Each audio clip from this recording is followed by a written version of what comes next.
नमस्कार, जय हिंद। आप सभी का पुनः आपके अपने परिवार रामाचल गुरुकुल में बहुत बहुत स्वागत एवं अभिनंदन है। और आप सभी लोगों को पवित्र होली के त्यौहार की बहुत बहुत शुभकामनाएं। ये शुभकामना आप लोगों के लिए कि आप लोग सीटेट परीक्षा में अच्छे अंकों के साथ क्वालिफाई करें, ये हमारी शुभकामना है आपके साथ। हमने पिछले वीडियो में जितने टैग वर्ड होते थे उसके बारे में बात किया था, डिस्कस हुई थी। और उसी टैग वर्ड के आधार पर उसी टैग वर्ड के आधार पर जितने प्रश्न बनते हैं जो परीक्षा में बार बार पूछे गए हैं, भविष्य में आने की संभावना भी है आप लोगों के एग्जाम में, वही प्रश्न आज लेकर आए हैं।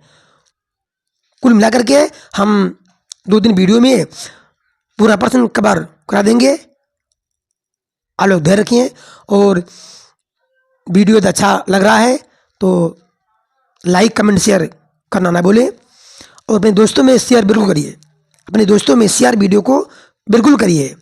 और ये चैनल पर नए हैं तो सब्सक्राइब करना ना भूलें, क्योंकि ये प्रश्न जो टैग वर्ड वाले प्रश्न हैं ये आपको एग्जाम में 100% पास कराने वाले प्रश्न हैं। पास कराने वाले प्रश्न हैं।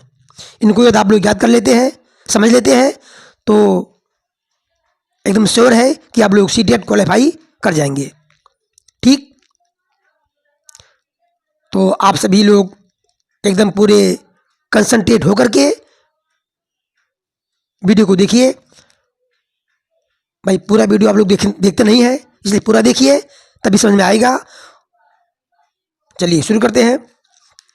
पहला क्वेश्चन है, निम्नलिखित में से कौन सी विशेषता मानसिक रूप से अक्षम बच्चों में सामान्य रूप से नहीं होती है? यदि प्रश्न नेगेटिव है तो उसका उत्तर भी नेगेटिव ही होगा। ये पॉइंट एकदम दिमाग में सेट कर लीजिए। यदि प्रश्न नेगेटिव है तो उसका आंसर भी नेगेटिव होगा। देखिए क्या है, नेगेटिव ही है। ये नेगेटिव टैग वर्ड है। निम्नलिखित में से कौन सी विशेषता मानसिक रूप से अक्षम बच्चों में समान रूप से नहीं होती है? पहला ऑप्शन क्या है, विलंबित प्रतिक्रिया, विलंबित प्रतिक्रिया, सामाजिक वृद्धि में कमी, विकासात्मक लक्ष्य में विलंब, याद रखने की क्षमता। तो नेम याद करना, ग्रामर याद करना, ये क्या है? ये नेगेटिव टैग वर्ड है। तो आपका अगर क्वेश्चन नेगेटिव है तो उत्तर भी नेगेटिव ही होगा। कुछ नहीं करना है, सिर्फ नेगेटिव और देख लीजिए जहां दिखाई दे इस ऑप्शन में वो आपका ऑप्शन करेक्ट। तो आपका डी सही हो गया, क्योंकि बच्चों को याद नहीं कराना है, हमको बच्चों को एक्वायर कराना है, अर्जन कराना है।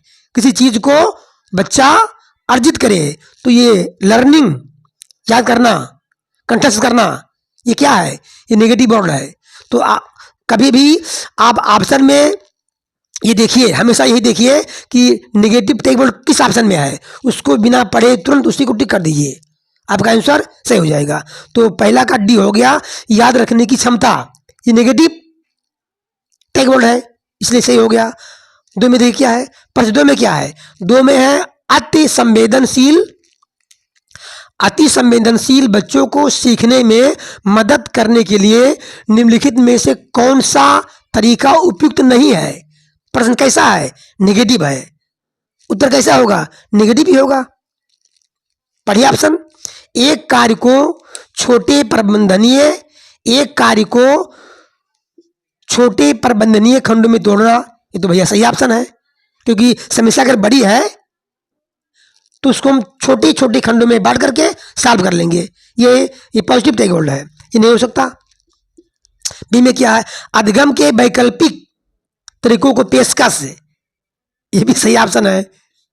अधिगम के वैकल्पिक तरीकों की पेशकश है। बच्चा कैसे सीख रहा है उसको हम उचित ढंग से पेशकश कर रहे हैं। इसे ये मतलब ये पॉजिटिव पॉजिटिव टाइगोल्ड है, ये नहीं हो सकता। सी में क्या है, उनके दैनिक कार्यक्रम में शारीरिक गतिविधि का समावेश है, तो भाई बहुत बढ़िया है, क्योंकि गतिविधि आधारित शिक्षा देनी ही है, बच्चों को गतिविधि आधारित शिक्षा देनी है, तो ये ऑप्शन नहीं हो सकता। डी में क्या है, बेचैन होने पर अक्सर उन्हें फटकार लगाना, बच्चों को डांटना नहीं है ना फटकार लगाना है, ये टैग वर्ड नेगेटिव है, तो आपका ये हुआ ऑप्शन डी सही है। याद करना, कंठस्थ कराना, फटकार लगाना, डांटना, दंड देना, व्याकरण सिखाना, ये गलत है, ये tag word negative tag word है, ये आपका ऑप्शन सही हो गया डी। अगला देखिए, यदि कोई शिक्षिका चाहे उसके विद्यार्थी समस्या समाधान कौशल प्राप्त कर ले, कोई टीचर है, अध्यापिका है, कहती है कि उसके बच्चे जो हैं समस्या समाधान कौशल प्राप्त कर ले, कि समस्या को कैसे सॉल्व किया जाता है ये प्राप्त कर ले, तो विद्यार्थियों को ऐसे क्रियाकलापों में लगाना चाहिए जिनमें क्या हो, बच्चे स्वयं अपनी समस्या को सॉल्व कर ले, हल कर ले, ये ऐसा चाहती है टीचर, तो विद्यार्थियों को ऐसे किस क्रियाकलाप में लगाना चाहिए, ये प्रश्न है। ऑप्शन पढ़िए, बहुविकल्पी प्रश्नों वाले स्तरीकृत कार्यपत्रक, प्रत्यास्मरण, रटना और समझना, ये रटना आ गया, ये गलत हो गया, क्योंकि बच्चों को रटना नहीं कराना है, मतलब रटाना नहीं है, रोट लर्निंग नहीं सिखाना है, बच्चों को रोट लर्निंग नहीं कराना है, इसलिए ऑप्शन गलत हो गया। आगे देखिए, ड्रिल, ये जो ड्रिल शब्द है ये नेगेटिव टैग वर्ड है, ध्यान रखिए, ड्रिल शब्द नेगेटिव टैग वर्ड है, इसलिए ये ऑप्शन गलत। ड्रिल और अभ्यास, ये भी गलत हो गया। पूछना, तर्क करना, ये तर्क करना, पूछना, कोई समस्या है, अगर उस समस्या को लेकर के बच्चा तर्क करता है, प्रश्न पूछता है, तो वो प्रश्न सॉल्व हो जाएगा, इसलिए आपका ये ऑप्शन, ये है ऑप्शन, मतलब डी ऑप्शन सही, डी ऑप्शन सही, क्योंकि बच्चा प्रश्न जब पूछेगा, तर्क करेगा, तब किसी समस्या को सॉल्व कर लेगा, इसलिए आपका ये पूछना, तर्क करना, निर्णय लेना, ये ऑप्शन सही है। अगला देखिए, एक समावेशी कक्षा में कौन सा कथन भाषा शिक्षण, लैंग्वेज टीचिंग, भाषा शिक्षण सिद्धांत के प्रतिकूल है, ये जो प्रतिकूल लिखा है, ये प्रतिकूल शब्द क्या है, नेगेटिव टैग वर्ड है। प्रश्न कैसा है, नेगेटिव, तो आंसर कैसा होगा, नेगेटिव ही होगा। पढ़िए ऑप्शन, प्रिंट समृद्ध माहौल भाषा सीखने में सहायता होता है, बिल्कुल सही है, मतलब ये ऑप्शन कैसा है, पॉजिटिव है, ये आपका आंसर नहीं हो सकता, क्योंकि प्रश्न कैसा है, नेगेटिव है। व्याकरण के नियम सिखाने से बच्चे का विकास, भाषा विकास शीघ्रता से होता है, ये भी सही है कुछ हद तक, लेकिन बच्चे परिवेश से प्राप्त भाषा को ग्रहण करते हुए भाषा प्रयोग के नियम बना सकते हैं।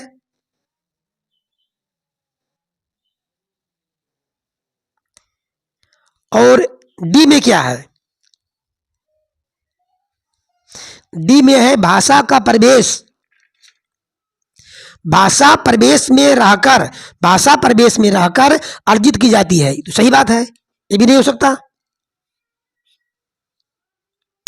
कौन होगा, ये पहला ऑप्शन कैसा है, पहला ऑप्शन पॉजिटिव है, ये भी नहीं होगा,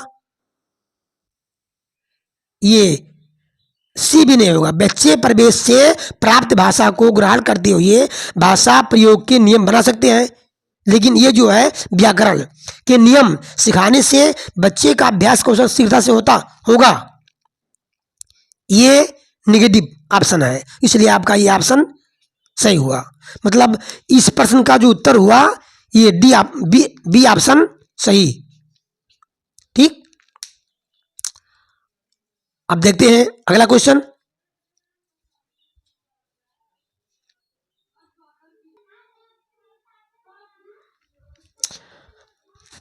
अगला क्वेश्चन है, नेक्स्ट क्वेश्चन, स्वाभाविक अभिव्यक्ति कल्पनाशीलता, स्वाभाविक अभिव्यक्ति कल्पनाशीलता, कौशल सोच को विकसित करना। ये क्वेश्चन कैसा है? ये क्वेश्चन पॉजिटिव है, क्योंकि स्वाभाविक अभिव्यक्ति कल्पनाशीलता कौशल सोच को विकसित करना। ऑप्शन क्या है इसका?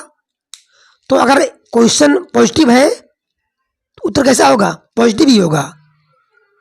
भाषा शिक्षा का एकमात्र उद्देश्य, ये भैया जो एकमात्र जो सेंटेंस है, शब्द है, ये नेगेटिव टैग वर्ड है, इसको तुरंत काट कर दीजिए, कैंसिल।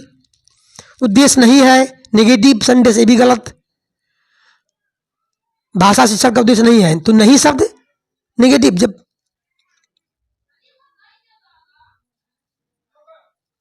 भाषा शिक्षण को किसी प्रकार की दिशा नहीं देता, है भी गलत। आपका ऑप्शन सही है, भाषा शिक्षण एक महत्वपूर्ण है। भाषा शिक्षण का उद्देश्य भाषा शिक्षण का एक महत्वपूर्ण उद्देश्य है, यह ऑप्शन सही है। अगला क्वेश्चन, क्योंकि भाई क्वेश्चन अगर पॉजिटिव है तो आंसर कैसा होगा? पॉजिटिव ही होगा। ध्यान रखिए हमेशा, चाहे कुछ भी मत पढ़िए, बस आप प्रश्न पढ़िए होगा नेगेटिव है तो जिस ऑप्शन में नेगेटिव है वही उत्तर होगा। अगर पॉजिटिव है तो पॉजिटिव उत्तर होगा। अगला क्वेश्चन, पढ़ने की कुशलता का विकास करने के लिए जरूरी है। अब देखिए ये क्वेश्चन कैसा है? पॉजिटिव है, उत्तर होगा पॉजिटिव ही। बच्चे को शब्दार्थ जानने के लिए बात किया जाए, बात बिल्कुल नहीं किया जाना है। बच्चों को मजबूर बात नहीं करना है, यह ऑप्शन गलत। बच्चों की विविध प्रकार की सामग्री उपलब्ध कराई जाए, बच्चों को दुर्गति, ये दुर्गति जो है ये भी नेगेटिव टैग वर्ड है। ध्यान रखिए, दुर्गति से पढ़ने के लिए बात किया जाए, बात भी किया जाए, जो बात किया जाए ये ऑप्शन नेगेटिव है, गलत। बच्चों को बोल कर पढ़ने के लिए फिर निर्देश दिया जाए, निर्देश नहीं देना बच्चों को कि बोल के पढ़ो जोर जोर, ये भी गलत। क्या बचा आपका? बी बचा है। बच्चों को विविध प्रकार की सामग्री उपलब्ध कराई जाए, यह ऑप्शन सही।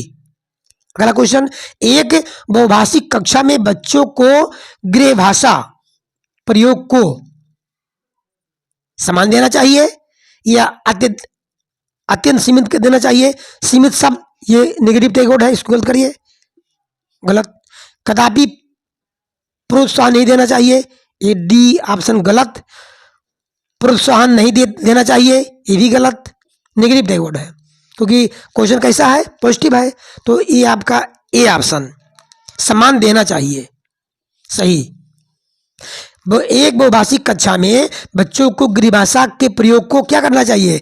अगर कोई क्लास है, उस क्लास में कोई बच्चा आया, वो घर की भाषा जानता है, स्कूल की भाषा जानता है, कहने का मतलब अनेक भाषा जानता है, तो उसे बहुभाषिक कक्षा में बच्चे की गृह भाषा को समान देना चाहिए। हाँ, देना चाहिए, क्योंकि उसकी घर की भाषा जो है उसी भाषा में बात करेगा उस क्लास में, इसलिए उसकी भाषा को सम्मान देना जरूरी है, क्योंकि उसी भाषा में वो समझेगा आपकी बात को।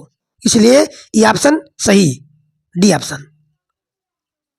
आज की प्रश्न यही समाप्त होती है, आज का प्रश्न यही समाप्त होता है।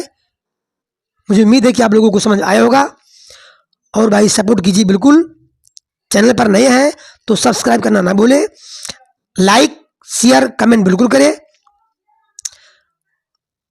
कमेंट तो अवश्य करिए, क्योंकि जो कुछ आपको सुझाव देना है मेरे लिए कि ये गलत हो सही, कुछ भी सुझाव, एनी कमेंट, उसको अवश्य दीजिए। अब नेक्स्ट वीडियो में हम फिर मिलेंगे, तब तक के लिए जय हिंद, वंदे मातरम, राधे राधे।